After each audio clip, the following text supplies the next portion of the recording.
noticed those kids that just seem to be like really into bright blinking things, or like things really loud, or make a lot of loud noises? Or maybe those kids that are like touching everything, or they're climbing on all kinds of stuff, or they're spinning, and they never seem to get dizzy.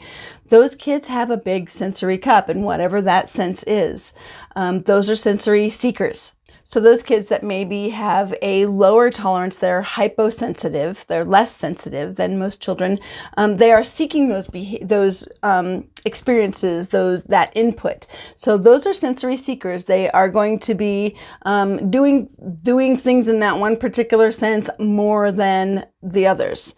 This may change from minute to minute. It may change from sense to sense, but sensory seekers tend to be seeking input in one or more sense. So that is what sensory seeking looks like. Please like, share, and comment. And if you would like to learn more, click the link in the description to my sensory literacy starter kit.